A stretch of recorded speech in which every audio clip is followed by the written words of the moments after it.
Nah, I'm not gay. Well, maybe a little bit.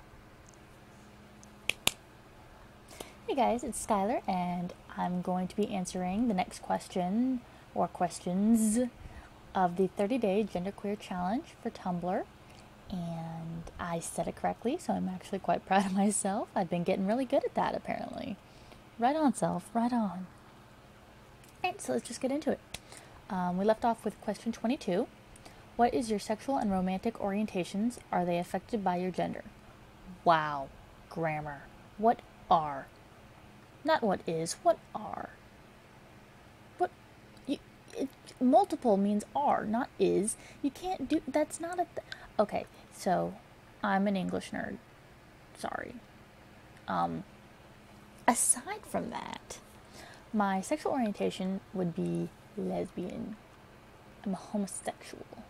I would only be physically intimate at this point with someone of the same biological sex as me. However, my romantic orientation is probably pan-romantic, where I could date anyone and be romantic with someone of any gender identity. I just probably couldn't be physically intimate with someone who's male assigned at birth.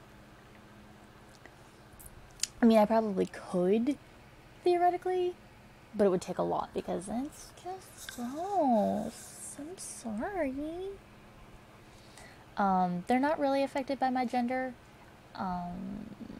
except it seems a little contradictory for someone who is agender, who doesn't have a gender, to say, oh, I have a sexual attraction, then I'm a lesbian, because that is generally thought of as a woman who's attracted to a woman, whereas I'm not a woman, and I'm not necessarily attracted to women. I'm attracted to the biological female anatomy. So I'm a homosexual, but not a lesbian in standard terms, I guess you could say. But I still consider myself to be one.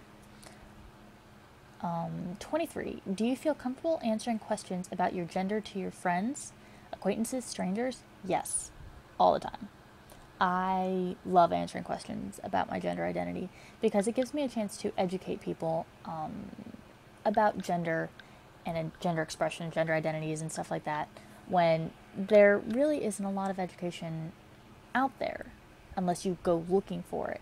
So if someone's concerned or rather confused or wants to know more, I will gladly be like, yo, this, and this. Just don't ask me weird things like, how do you have sex? Or, but what are you really? Because things like that are triggering and just too personal. But generally I'm pretty open about anything that anyone has any questions about. I know some people aren't really open about their gender identity. If they're trans, they are the opposite gender. So they're not really like, hey, I'm transgender. But I'm open about it. I would love to share my experiences and everything, which is why I have this blog, to share experiences and information and stuff like that. So yeah, ask me questions, guys. Ask me questions. I-words.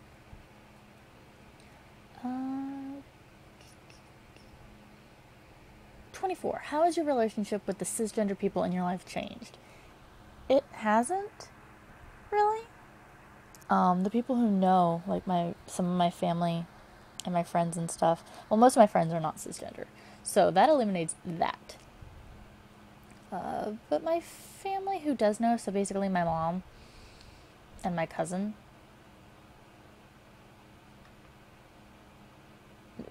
my cousin, he used to be my best friend, and when I told him, he absolutely refused, and he said, no, you're my female cousin, Aria, blah, blah, blah. And we haven't talked since, and that was about, I want to say, maybe 2 months ago.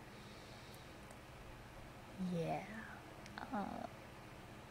We haven't talked, and I don't think we're going to talk for a while. But my mom says she's trying, but I don't really think she is. But she's not, angry or anything. That's really the only thing I've noticed that's different. I don't know. Stay tuned for next time's video when I answer a couple more, because I apparently take 5 minutes to answer 3 questions.